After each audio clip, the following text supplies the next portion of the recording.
drapeau, c'est tout simplement le premier signe visuel auquel s'identifie une population, un groupe, une nation.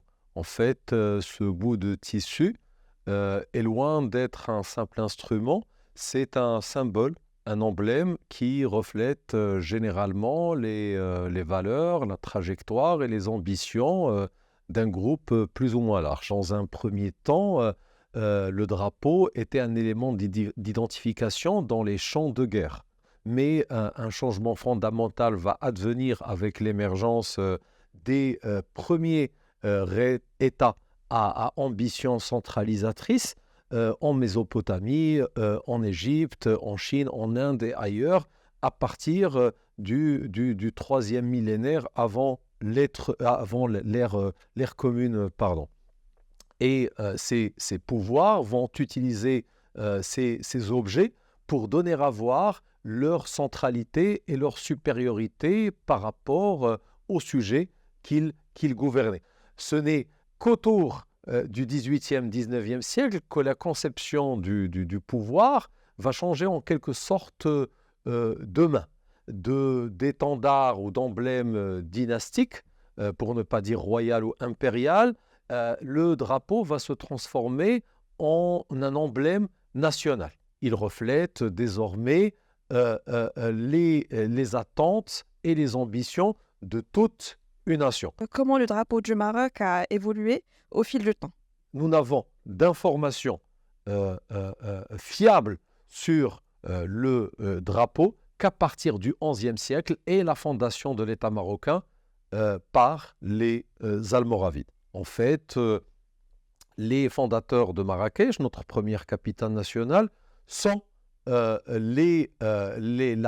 première maison régnante à faire connaître le drapeau en tant qu'instrument de pouvoir régalien. Et ce drapeau était de couleur noire, frappé de la profession de foi dorée. Pourquoi noir? Parce que les Almoravides, pour avoir une sorte de légitimité politico-religieuse, avaient prêté serment d'allégeance au lointain calife abbasside. Ce ne sera pas le cas des Almohades, la dynastie qui va prendre le pouvoir au XIIe siècle, qui, elle, s'inscrit dans une démarche beaucoup plus radicale parce qu'elle va revendiquer le monopole de la dignité califale. Donc, les souverains de cette maison régnante vont adopter toute la panoplie de la monarchie universelle islamique, dont un drapeau blanc, qui va devenir l'un des instruments les plus importants de l'apparat almohade. Et cet objet va être baptisé drapeau victorieux, l'Alam al-Mansour. Cet objet va tellement s'ancrer dans les pratiques locales qu'il va être adopté par les dynasties suivantes, les Mérinides, les Wattasides et les Zaïdanides, les Saadiens de l'histoire officielle. Donc le drapeau blanc, l'Alam al-Mansour, va être l'emblème dynastique du Maroc entre le XIIe et le XVIIe siècle, c'est-à-dire durant 5 siècles approximativement.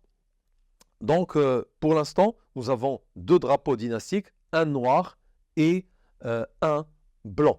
Avec les Alaouites, la dynastie actuelle, à partir du XVIIe siècle, les choses vont changer. La maison régnante va adopter dans un premier temps un drapeau vert, sans aucune inscription ni ornementation, mais elle ne pourra pas le monopoliser vu qu'il a été utilisé massivement par les tribus et les confréries religieuses.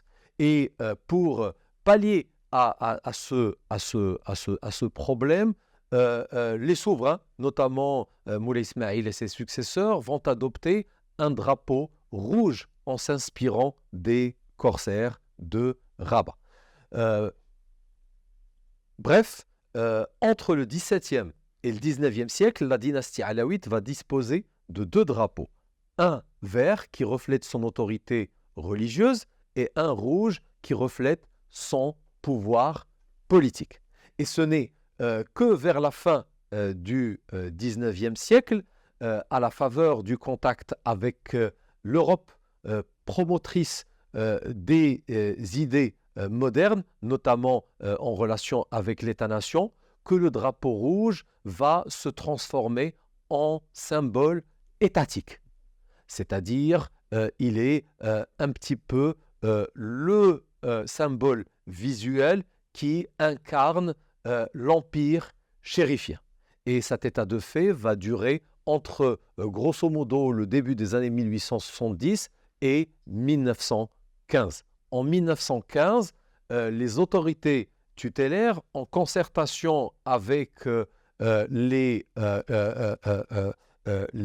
dirigeants du Marzan, notamment le sultan Moulay Youssef et le grand vizir Mohamed al-Maqri, va amender ce drapeau rouge en y apposant un pentagramme vert, c'est-à-dire une étoile à 5 branches, motif qui existait déjà depuis longtemps sur différents supports, notamment Zlige, le Gobs, la boiserie, les pièces de monnaie, etc. Y a-t-il des anecdotes ou des faits peu connus sur l'histoire des drapeaux du Maroc que vous avez découverts pendant vos recherches? Je peux vous citer quelques exemples. Le premier remonte au XIVe siècle. Le sultan Abou Aynan al-Marini, l'un des plus brillants souverains de cette période, va décider de faire un certain nombre de copies du drapeau blanc et d'obliger toutes les mosquées à les lever tous les vendredis avant la prière pour donner à voir l'omniprésence et la suprématie du pouvoir central. Et cette tradition va se perpétuer jusqu'à nos jours. Vous n'avez qu'à lever les yeux tous les vendredis matins pour voir un drapeau blanc. Or, les gens ignorent maintenant la symbolique de ce drapeau.